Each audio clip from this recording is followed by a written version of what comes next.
എൻ്റെ എല്ലാ പ്രിയപ്പെട്ടവർക്കും മറ്റൊരു പുതിയ വീഡിയോയിലേക്ക് സ്നേഹത്തോടെ ഒരിക്കൽ കൂടി സ്വാഗതം. ജീവിതം ആകെ അലങ്കോലമായിട്ട് കിടക്കുകയാണ്. മനസ്സൊക്കെ ആകെ അസ്വസ്ഥമാണ്. എന്താ ചെയ്യേണ്ടതെന്നറിയില്ല. മൊത്തം പ്രശ്നങ്ങളാണ്. ആകെ ഒരു മൂടില്ലാത്തൊരവസ്ഥ. എന്താണ് പ്രശ്നമെന്ന് നമുക്ക് കൃത്യമായിട്ട് അറിയത്തുമില്ല. ആകെ ഒരു ടെൻഷനാണ്. അങ്ങനെയുള്ള സാഹചര്യങ്ങളിലൂടെ നമ്മൾ കടന്നുപോയിട്ടില്ലേ? ഒരുപക്ഷെ ഇപ്പോഴും കടന്നു പോകുന്നുണ്ടാവും.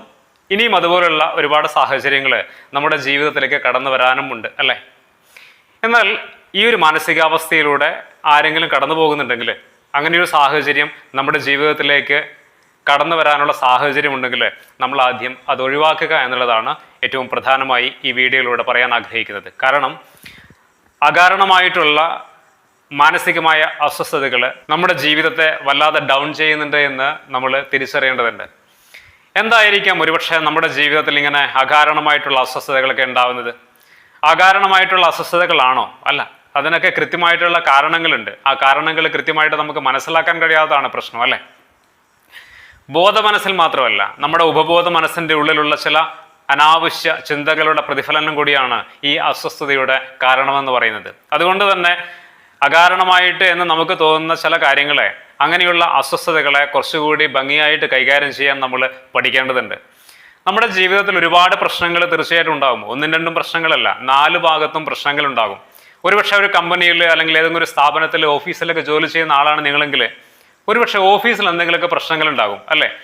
ഒരുപക്ഷെ ആരും സപ്പോർട്ട് ചെയ്യാത്തൊരവസ്ഥ, അതല്ലെങ്കിൽ ആരും പരസ്പരം സഹകരിക്കാത്ത അവസ്ഥ, അതുമല്ലെങ്കിൽ ജോലിപരമായിട്ട് കാര്യങ്ങൾ കൃത്യമായി ചെയ്യാൻ കഴിയാത്ത അവസ്ഥ. ഇങ്ങനെയുള്ള സാഹചര്യങ്ങളൊക്കെ നമ്മളെ അസ്വസ്ഥമാക്കുന്നുണ്ട്. അപ്പോൾ ജോലിപരമായ മേഖലകളിലൊക്കെ ഉണ്ടാകുന്ന ഇതുപോലുള്ള കാര്യങ്ങൾ നമ്മുടെ മനസ്സിനെ എന്ത് ചെയ്യുന്നുണ്ട്? മോശമായ രീതിയിൽ ബാധിക്കുന്നുണ്ട്. ഇനി കുടുംബ കാര്യങ്ങളിലേക്ക് വന്നാൽ മറ്റൊരു ഭാഗത്ത് അതായിരിക്കും ഒരുപക്ഷെ ചില ആളുകളുടെ പ്രശ്നം. കാര്യങ്ങളൊന്നും കൃത്യമായിട്ട് നടക്കുന്നില്ല, നമ്മുടെ വരുമാനമൊന്നും തികയാത്തൊരവസ്ഥ, കുട്ടികളുടെ ഒരുപാട് കാര്യങ്ങളുണ്ട്, അത് ചെയ്യാൻ പറ്റാത്തൊരവസ്ഥ, വീട്ടിലെ എന്തെങ്കിലും വഴക്കോ കാര്യങ്ങളോ അങ്ങനെയുള്ള കാര്യങ്ങൾ, ഇതൊക്കെ നമ്മുടെ മനസ്സിനെ അസ്വസ്ഥമാക്കുന്ന കാര്യങ്ങളാണ്. ഇതൊന്നും പ്രത്യക്ഷത്തിൽ നമുക്ക് പെട്ടെന്ന് മനസ്സിലാക്കാൻ പറ്റില്ല. നമ്മുടെ മനസ്സിൻ്റെ ഉള്ളിലുള്ള ഇങ്ങനെ സ്ഥിരമായിട്ട് നമ്മുടെ മനസ്സിനെ അലട്ടുന്ന കാരണം എന്താണ് എന്ന് ചോദിച്ചാൽ ഈ കാരണങ്ങളൊന്നും പെട്ടെന്ന് നമുക്ക് മനസ്സിലാക്കാൻ പറ്റാത്ത കാരണങ്ങളാണ്. അതുപോലെ തന്നെ ചില സമയങ്ങളിൽ നമ്മുടെ വ്യക്തിപരമായ കാര്യങ്ങൾ നമ്മുടെ മനസ്സിനെ അസ്വസ്ഥമാക്കുന്നുണ്ട്. ഈ ഇൻഫീരിയോറിറ്റി കോംപ്ലക്സ് ഒക്കെ ഉള്ള ആളുകൾ, അതായത് അപകർഷതാബോധമൊക്കെ ഉള്ള ആളുകൾ തീർച്ചയായിട്ടും വലിയ പ്രശ്നങ്ങളിലേക്ക് വഴുതി വീഴുന്ന ആളുകളാണ് അല്ലേ? ചിലപ്പോൾ നമ്മുടെ വ്യക്തിത്വവുമായി ബന്ധപ്പെട്ടിട്ട് നമ്മൾ ശരിയല്ല, നമുക്ക് ഇന്ന് പ്രശ്നങ്ങളുണ്ട്, അങ്ങനെയൊക്കെയുള്ള നമ്മളെക്കുറിച്ച് തന്നെ മോശമായി ചിന്തിക്കുന്ന ചില കാര്യങ്ങൾ നമ്മുടെ മനസ്സിനെ വലിയ അസ്വസ്ഥതകളിലേക്ക് തള്ളിയിടുന്ന കാര്യമാണ്. ഞാൻ ചുരുക്കി പറഞ്ഞത്, ഒരുപാട് പ്രശ്നങ്ങൾ തീർച്ചയായിട്ടും നമുക്ക് എല്ലാവർക്കും ഉണ്ടാകും. അതൊക്കെയാണ് നമ്മളെ അസ്വസ്ഥതയിലേക്ക് നയിക്കുന്നത്. പക്ഷേ അത് കൃത്യമായിട്ടുള്ള കാരണങ്ങളിലേക്ക് നമുക്ക് എത്തിപ്പെടാൻ പറ്റിയില്ലെങ്കിൽ അത് പരിഹരിക്കുക എന്ന് പറയുന്നത് വളരെ ബുദ്ധിമുട്ടുള്ള കാര്യമാണ്. നമ്മുടെ പ്രശ്നങ്ങൾ എന്താണ് എന്ന് നമ്മൾ കൃത്യമായി മനസ്സിലാക്കുക. നമ്മൾ ആദ്യം ചെയ്യേണ്ടത്, നമ്മൾ എല്ലാ പ്രശ്നങ്ങളെയും ഒന്ന് ലിസ്റ്റ് ചെയ്യുക. എല്ലാ ഭാഗത്തും പ്രശ്നങ്ങളില്ലേ? ജോലിപരമായിട്ടാണോ, അല്ലെങ്കിൽ വ്യക്തിപരമായിട്ടാണോ, കുടുംബപരമായിട്ടാണോ, അല്ലെങ്കിൽ മറ്റെന്തെങ്കിലും തരത്തിലുള്ള പ്രശ്നങ്ങളാണോ, അങ്ങനെയൊക്കെയുള്ള കാര്യങ്ങളെ കൃത്യമായിട്ട് വേർതിരിച്ച് നമ്മൾ ലിസ്റ്റ് ചെയ്യുക. അങ്ങനെ ലിസ്റ്റ് ചെയ്യുമ്പോൾ നമുക്കൊരു ക്ലാരിറ്റി കിട്ടും. എന്തൊക്കെയാണ് നമ്മുടെ പ്രശ്നങ്ങൾ എന്നതുമായി ബന്ധപ്പെട്ടിട്ടുള്ള കൃത്യമായിട്ടുള്ള ഒരു ക്ലാരിറ്റി നമുക്ക് കിട്ടും. അത് കിട്ടിക്കഴിഞ്ഞാൽ നമുക്ക് കുറെ കൂടി എളുപ്പമാണ് നമ്മുടെ പ്രശ്നങ്ങളെ കൈകാര്യം ചെയ്യാൻ. എന്നാൽ പലപ്പോഴും നമുക്കിത് സാധിക്കുന്നില്ല. നമ്മുടെ പ്രശ്നം എന്താണെന്ന് കൃത്യമായിട്ട് മനസ്സിലാക്കാൻ സാധിക്കുന്നില്ല. ഇനി ഒരുപക്ഷെ ഇതൊന്നുമല്ല എന്നിരിക്കട്ടെ, നമ്മുടെ വീടൊക്കെ ആകെ അലങ്കോലമായി കിടക്കുകയാണ്. ആകെ വൃത്തിഹീനമായിട്ട് ഡ്രസ്സും തുണികളൊക്കെ 4 ഭാഗത്തും ചിതറി കിടക്കുന്നുണ്ട്. ഒന്നും അടിച്ചു വാരി വൃത്തിയാക്കിയിട്ടില്ല. അടുക്കളകളാണെങ്കിൽ ലോഡ് കണക്കിന് പാത്രങ്ങളിൽ കഴുകാതെ കിടക്കുന്നുണ്ട്. അങ്ങനെ വീടൊക്കെ ആകെ അലങ്കോലമായി കിടക്കുന്ന അവസരങ്ങളിൽ പോലും ഒരാളുടെ മനസ്സിനെ മോശമായി സ്വാധീനിക്കുന്നുണ്ട്. അപ്പോൾ അതാണ് പറഞ്ഞത്, നമ്മുടെ പ്രശ്നം എന്താണ്, നമ്മുടെ മനസ്സിനെ അസ്വസ്ഥമാക്കുന്ന, നമ്മുടെ ജീവിതത്തെ ഒന്ന് വിരസമാക്കുന്ന ഘടകങ്ങൾ എന്താണ് എന്ന് കൃത്യമായിട്ട് നമ്മൾ മനസ്സിലാക്കുക എന്ന് പറയുന്നത് വളരെ പ്രധാനപ്പെട്ട കാര്യമാണ്. അങ്ങനെ മനസ്സിലാക്കുമ്പോൾ മാത്രമാണ് അതിന് കൃത്യമായിട്ടുള്ള സൊല്യൂഷൻ നമുക്ക് കണ്ടെത്താൻ പറ്റുന്നത്. എന്നാൽ ഈ പ്രശ്നങ്ങളെയൊക്കെ ഒറ്റ ദിവസം കൊണ്ട് തീർത്ത് കളയാമെന്നൊന്നും കരുതിയേക്കരുത്. അങ്ങനെ എളുപ്പമല്ല. സമയമെടുത്ത് മാത്രമേ നമ്മുടെ ജീവിതത്തിലെ ഓരോ പ്രശ്നങ്ങളെയും നമുക്ക് ക്ലിയർ ചെയ്യാൻ പറ്റൂ. നിങ്ങളുടെ കയ്യിൽ ആകെ കെട്ടുപിണഞ്ഞ് കിടക്കുന്ന ഒരു ചരട് ഉണ്ട് എന്ന് കരുതാം, ഒരു കയറുണ്ട് എന്ന് കരുതുക. നമ്മൾ എന്താ ചെയ്യുക? നമ്മൾ ആകെ അവിയിൽ കുഴച്ച പോലെ ഒന്ന് ക്ലിയർ ചെയ്യാൻ നോക്കിക്കഴിഞ്ഞാൽ അത് വീണ്ടും ഒരാക്കുടുക്കിലേക്ക് പോവുകയാണ് ചെയ്യാറ്, അല്ലേ? എന്നാൽ നമ്മൾ ആദ്യം എന്താണ് ചെയ്യേണ്ടത്? ആദ്യം എവിടെയാണ് കുടുങ്ങി കിടക്കുന്നത് അതൊന്ന് ക്ലിയർ ചെയ്യും, അല്ലേ? അങ്ങനെ മെല്ലെ മെല്ലെ ഓരോന്നോരോന്നായിട്ട് ഇളക്കിയെടുത്ത് മാറ്റി ആ കുടുക്കുകളൊക്കെ, ആ കെട്ടുപിണഞ്ഞ് കിടക്കുന്ന കാര്യങ്ങളൊക്കെ മെല്ലെ മെല്ലെ ഓരോന്നോരോന്നായിട്ട് നമ്മൾ മാറ്റിക്കഴിഞ്ഞാൽ എല്ലാം ക്ലിയർ ആയിട്ട് നമുക്ക് നീണ്ടു നിവർന്ന് കിടക്കുന്ന ഒരു കയറ് നമുക്ക് കിട്ടും, അല്ലേ? കുടുക്കുകളൊന്നും ഇല്ലാതെ ഒരു കയറ്, ചരട് നമുക്ക് കിട്ടും, അല്ലേ? ഇതേപോലെ തന്നെയാണ് ജീവിതത്തിലെ പ്രശ്നങ്ങൾ എന്ന് പറയുന്നത്. എല്ലാ പ്രശ്നങ്ങളും ഒന്നിച്ചിട്ട് അത് ക്ലിയർ ചെയ്യാൻ നോക്കിക്കഴിഞ്ഞാൽ നമുക്കത് ക്ലിയർ ചെയ്യാൻ പറ്റില്ല. ഓരോ പ്രശ്നങ്ങളെയും, അതുകൊണ്ടാണ് അത് ലിസ്റ്റ് ചെയ്യണം എന്ന് പറയുന്നത്.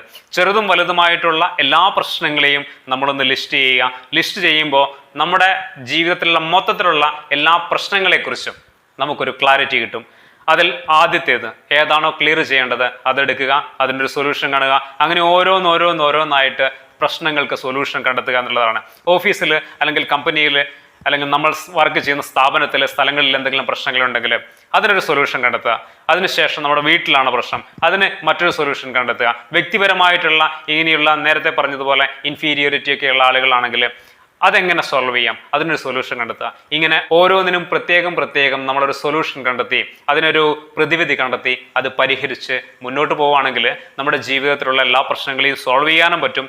മാനസികമായ അസ്വസ്ഥതകൾ നമുക്ക് ഇല്ലാതെ മുന്നോട്ട് പോകാനും പറ്റും. എന്നാൽ നമ്മുടെ പ്രശ്നം എന്താണ് എന്ന് കൃത്യമായിട്ട് മനസ്സിലാക്കാൻ നമുക്ക് സാധിക്കുന്നില്ലെങ്കിൽ തീർച്ചയായിട്ടും അത് വലിയ പ്രതിസന്ധിയിലേക്ക് തള്ളിയിടുകയാണ്, നമ്മുടെ ജീവിതത്തെ തള്ളിയിടുകയാണ് ചെയ്യുക. ഒരു ഡോക്ടർ മികച്ച ഡോക്ടർ ആവുന്നത് എങ്ങനെയാണ്? തൻ്റെ മുന്നിൽ നിൽക്കുന്ന രോഗിയുടെ പ്രശ്നം എന്താണെന്ന് കൃത്യമായി ഒരു ഡോക്ടർക്ക് മനസ്സിലാക്കാൻ സാധിക്കുമ്പോഴാണ് അയാൾ മികച്ച ഡോക്ടർ ആവുന്നത്. അങ്ങനെയുള്ള ഡോക്ടർക്ക് അയാൾക്ക് കൃത്യമായിട്ടുള്ള ട്രീറ്റ്മെൻറ്റ് നൽകുവാൻ സാധിക്കും. എന്നാൽ മുന്നിൽ വന്നിരിക്കുന്ന രോഗിയുടെ പ്രശ്നം എന്താണെന്ന് കൃത്യമായി ഒരു ഡോക്ടർക്ക് മനസ്സിലാക്കാൻ സാധിക്കുന്നില്ലെങ്കിൽ അയാൾക്ക് നൽകേണ്ട ട്രീറ്റ്മെൻറ്റിനെ കുറിച്ച് ആകെ ഒരാശയക്കുഴപ്പം തീർച്ചയായിട്ടും ഡോക്ടർക്ക് ഉണ്ടാവും, അല്ലേ? ജീവിതത്തിലുള്ള പ്രശ്നങ്ങളെക്കുറിച്ചും നമുക്ക് ഉണ്ടാവേണ്ടത് ഈ ഒരു ക്ലാരിറ്റിയാണ്. എന്താണ് നമ്മുടെ വിഷയം? നമ്മുടെ മനസ്സിനെ അസ്വസ്ഥമാക്കുന്ന അല്ലെങ്കിൽ അസ്വസ്ഥമാക്കിക്കൊണ്ടിരിക്കുന്ന പ്രശ്നം എന്താണ് എന്ന് കൃത്യമായിട്ട് നമ്മൾ മനസ്സിലാക്കുക. അത് മനസ്സിലാക്കാൻ കഴിഞ്ഞാൽ നമുക്ക് എളുപ്പമാണ് ആ പ്രശ്നത്തെ കൈകാര്യം ചെയ്യുക എന്ന് പറയുന്നത്. എന്നാൽ അതിന് സമയമെടുക്കും. ഒരു ചെറിയ സമയത്തിനുള്ളിൽ എല്ലാ പ്രശ്നങ്ങളെയും സോൾവ് ചെയ്യാൻ നമുക്ക് ഒരിക്കലും സാധ്യമാവില്ല എന്ന് അതുകൂടി നമ്മൾ തിരിച്ചറിയേണ്ടതുണ്ട്. എത്ര കലങ്ങിയ വെള്ളമാണെങ്കിലും അത് കുറച്ച് സമയം കഴിഞ്ഞാൽ തെളിഞ്ഞു വരുമല്ലേ? പക്ഷേ കുറച്ച് സമയമെടുക്കും. ജീവിതത്തിൽ നമുക്ക് ആ ഒരു ക്ഷമ നമ്മൾ കാണിക്കാൻ തയ്യാറാവണം. പക്ഷെ അതിനു മുമ്പ് നമ്മുടെ ജീവിതത്തിലെ പ്രശ്നങ്ങൾ എന്താണ്, എന്തൊക്കെയാണ് നമ്മുടെ മനസ്സിനെ അസ്വസ്ഥമാക്കിക്കൊണ്ടിരിക്കുന്നത് എന്ന് നമ്മൾ കൃത്യമായി മനസ്സിലാക്കുക. അല്ലാതെ എന്തൊക്കെയോ പ്രശ്നങ്ങൾ എനിക്കുണ്ട്, എന്താണെന്ന് എനിക്ക് മനസ്സിലാവുന്നില്ല, ആകെ ടെൻഷൻ അടിക്കുന്നു, ഒന്നും ചെയ്യാൻ താല്പര്യമില്ല എന്നിങ്ങനെ വെറുതെ പറഞ്ഞു പോവാതെ അതിൻ്റെ കാരണങ്ങളിലേക്ക് നമ്മൾ കൃത്യമായി എത്തിപ്പെടുക. അകാരണമായിട്ട് ഒരിക്കലും നമ്മുടെ മനസ്സ് അസ്വസ്ഥമാവില്ല എന്ന് നമ്മൾ തിരിച്ചറിയുക. എല്ലാത്തിനും ഒരു കാരണമുണ്ട്. ആ കാരണങ്ങൾ കൃത്യമായി മനസ്സിലാക്കുക.